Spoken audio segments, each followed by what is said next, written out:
Welcome back to another episode of the BMK Vision podcast. We're glad you're here. Gary, one of the things I know you've heard a lot as an former MSP owner yourself, you probably experienced at times where it's getting out of the day to day as the founder, as the owner. Right. Yeah. And it's, I think many people talk about it with different tones in their voice. It's impossible. It should have happened already. Everyone lets me down, everything in between. And I think, I've been ruminating on this a bit, and I haven't found my words perfectly, but it's really about, is it really a decision, or is it just something that you construct from day one? That you're just acknowledging that this is something that has to happen in the business and you act accordingly. So that's the premise for today's conversation. And I'm going to read a question that somebody actually asked quite directly to us. So here it goes. Do either of you actually believe an owner can fully get out of the day to day of an MSP and not have it fall apart? As I've tried twice, both times something blew up and I had to come back in.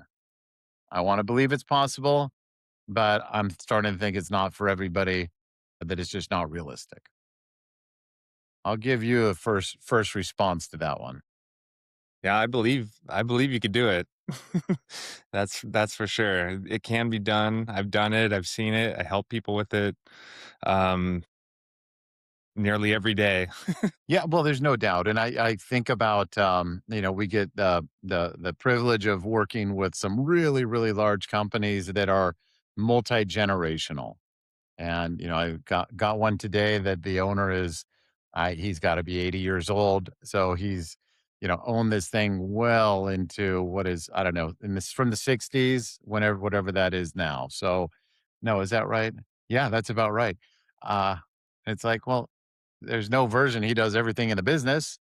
And at one point, it was a startup little business in 1960s, probably into the 70s, maybe even in the 80s of, hey man, you're doing it all yourself, but something precipitated that acknowledgement that I want to get big enough that I want to get big, full stop.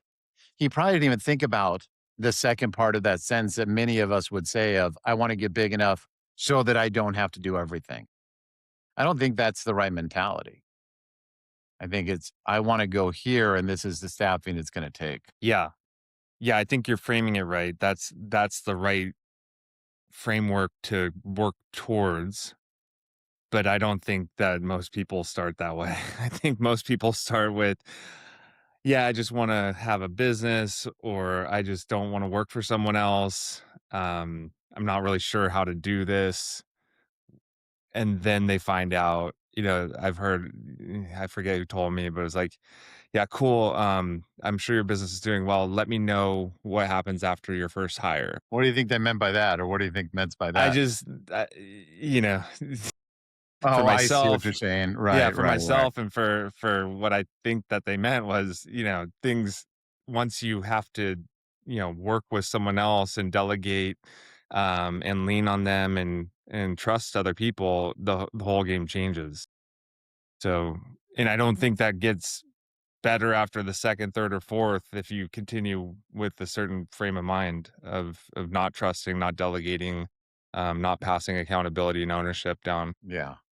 Yeah, no doubt. And I think this always, is all still under the chapter of what do you want? Where are you going? Where do you want to go? And once you identify that, this becomes a much easier thing to recognize. I'm not going to sit there and, debate with an owner of a $2.5 million MSP who just says, this is fine. I'm kind of happy here. I can, do all sorts of, well, what if this happens? What if that happens? It's like, what am I really doing? What's the point of even having that conversation? I think it really comes from the person that says, I want this something different, when they'll be receptive to that message. And I think what happens mostly with with most business owners is, they find out through some pain in this process, right? So they're not considering, oh, I want to be out of the bit. I want to step out of the business. I want to step away. Um, or I want to build this to work without me. I don't think they think that way for the most part, until they have to. So either their business is just growing so fast that they can't really hold on, or maybe there's a life event that changes what needs to be done.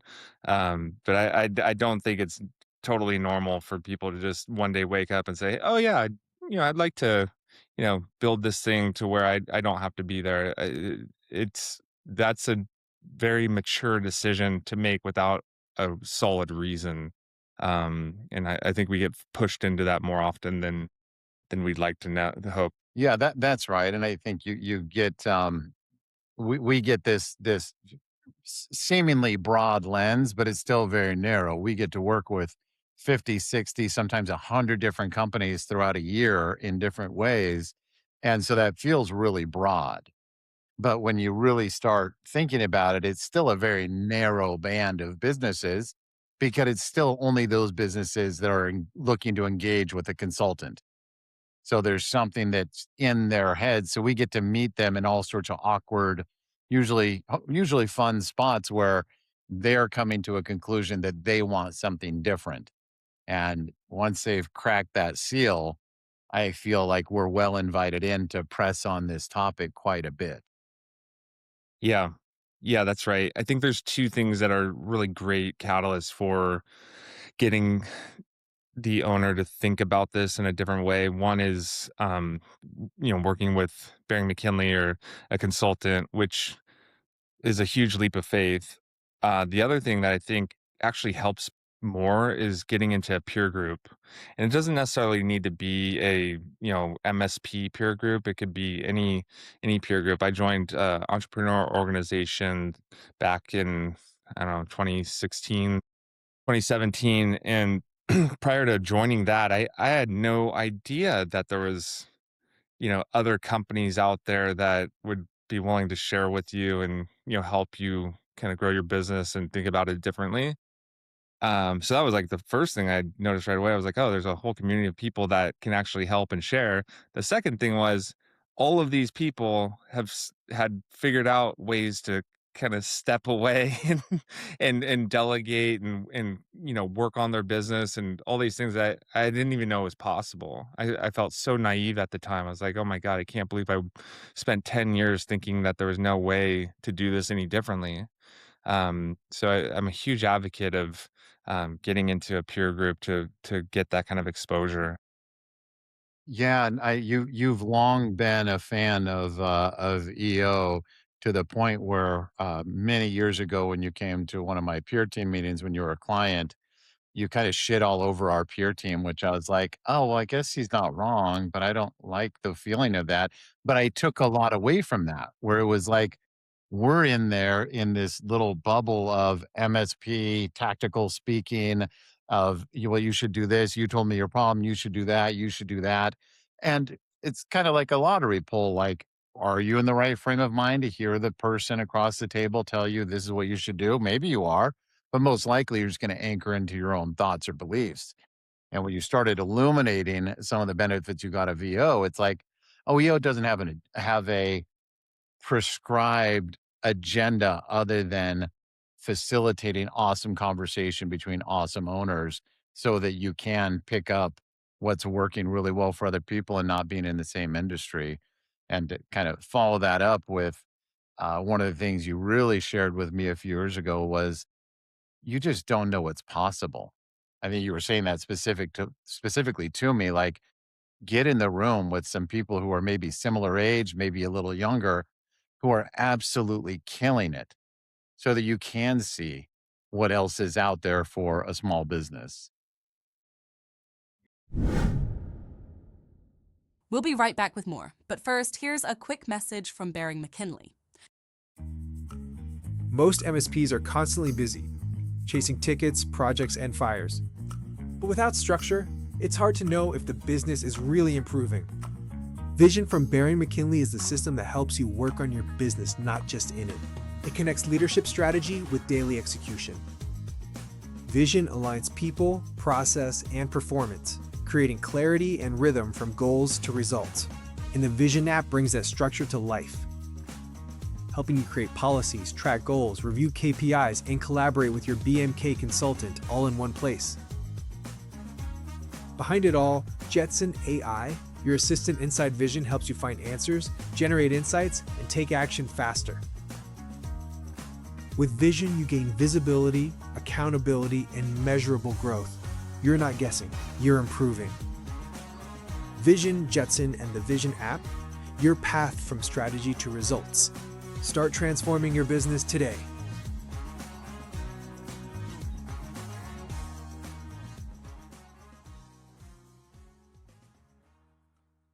All right, let's get back to the conversation. No. Yeah. Yeah, no, it's pretty powerful. And just to kind of button up that EO experience, it's like the really winning strategy of how they work their system is it's very similar to the peer groups that most of these MSPs experience, 8 to 12 people get together once a quarter. But the difference is they they s- only do a gestalt method, which is essentially just experience share. So rather than saying you should do this or you're doing that wrong, it's I did this and I did this wrong, and here's how it worked for me. Um, and I wish that other peer groups could figure out how to integrate that in because I do think there's a lot of lost time in those battles that you get into in the other peer groups that I've seen. Yeah, for sure. And I think that's, whether you're in a traditional MSP peer team like BMK Community, which everyone should be a member of, but or you're in your EO, around this very topic, you do get to just pay attention and say, "Man, my phone's blown up all day long when I'm sitting in this room.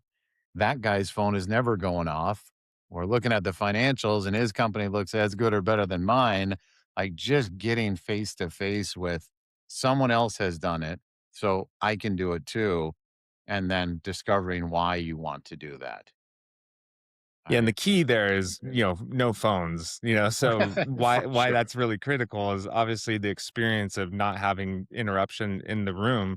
But to the point of the recording today, that might be the first time you've ever spent half a day without having your phone on. And that's the first step. So if anyone's out there saying, I don't know what to do, I feel like I'm getting buried every day and I got to be here, otherwise the whole thing's going to fall apart. Well, the only way to know if that's true is shutting it down for, 4 hours in a day and see what happens. That's Um, right. That's so right. And there you've just touched across upon something really interesting, which is the tasks of your bookkeeping or of getting tickets out the door to the techs or how to bill things or how to work your way through your purchasing to go buy the thing that you just sold. Those are the tasks.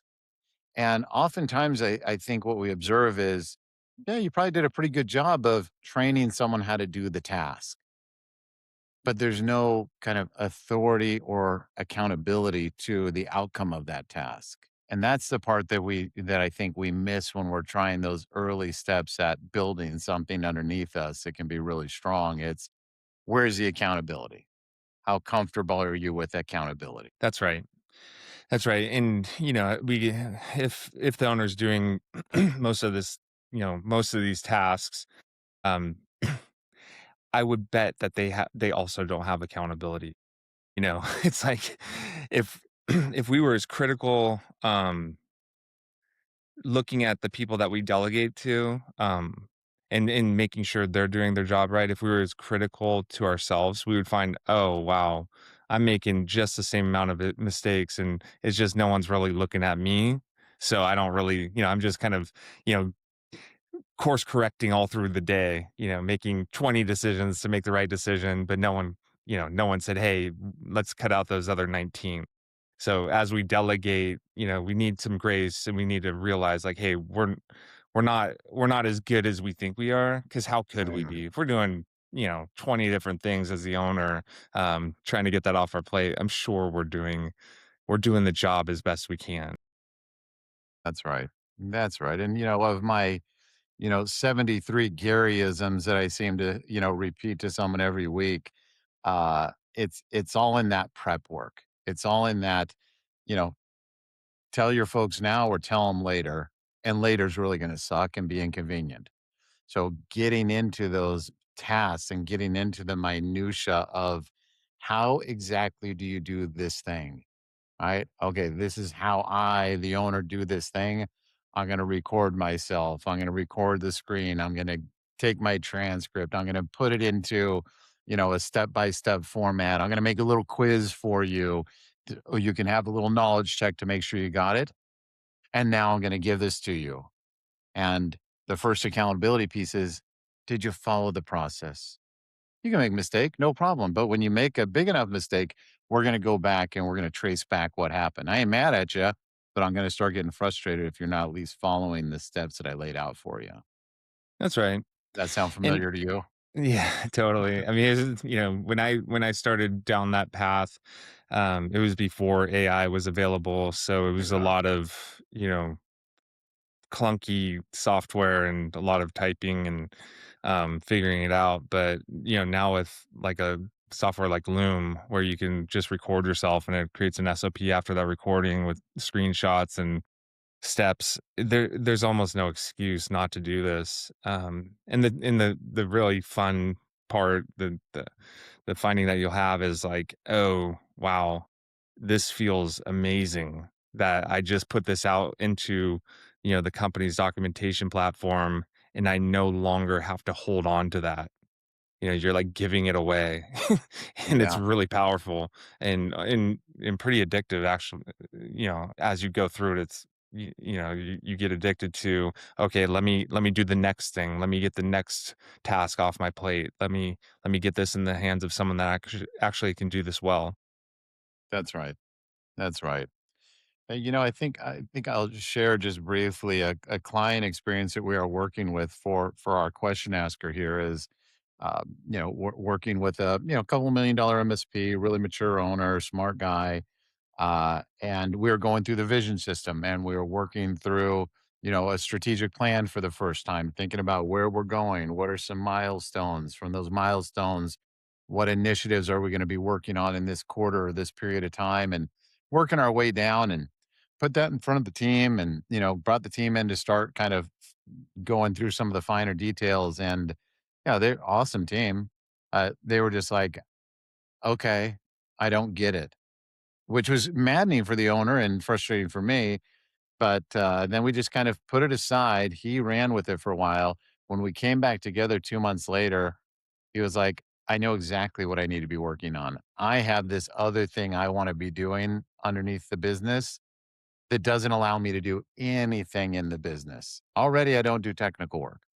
And when we return to that drawing board with the strategic plan, the where we're going is reduction of reliance on Bob, the owner.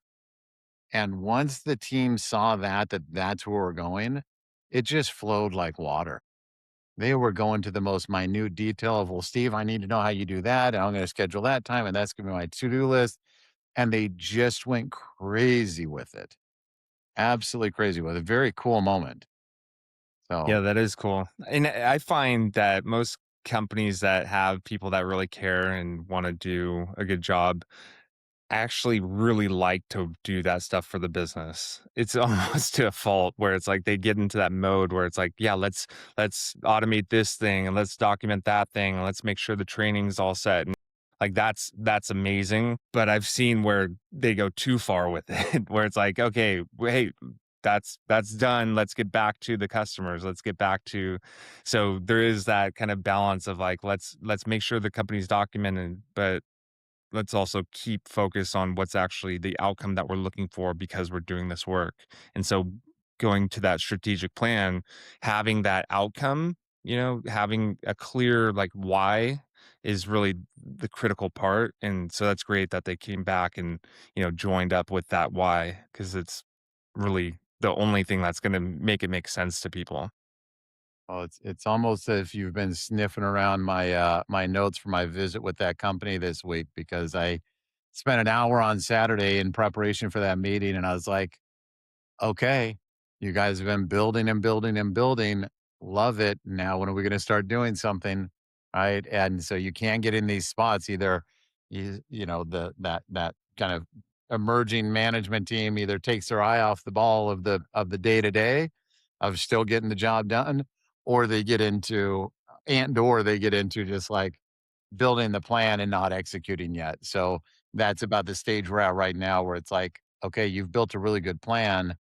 Now let's see how we execute on this and how long it's going to take because you don't have unlimited time every week to do it. So it's a balance for sure. Yeah, yeah, it's a balance, and I think when you have a good plan together and you understand there's the builders of the company and the billers of the company for these services businesses, it becomes much easier to help them understand what they're there for. So just make sure that your plan also says like, we want to, onboard a certain amount of clients a month. We want to, reach a certain amount of profit or revenue or whatever those goals are, just so people can kind of see what the billing side is supposed to be doing. That's right. That's right. Well, good deal. So I guess if we're just kind of wrapping up the fine points of it, our asker says, I want to believe it's possible, but I'm starting to think it's just not realistic. Well, your experience is probably accurate. The way you have tried those 2 times before probably wasn't realistic. Hopefully, in this conversation, you see if number 1, you gotta look at it as, "I've got a plan for this. I've gotta have my why I'm doing it." Now we gotta think about how do you engage that team with them knowing where you're trying to go, and the more detail of the tell them now or tell them later that you can adopt, the better position you're gonna be in. Any final thoughts on that, Gary, before we wrap her up? No, I think that's good. All right. Well, very good. So it is possible. It's not a decision. Right? It's every owner who has actually done it will tell you it feels less like stepping back and more like building something underneath them that's strong enough to hold.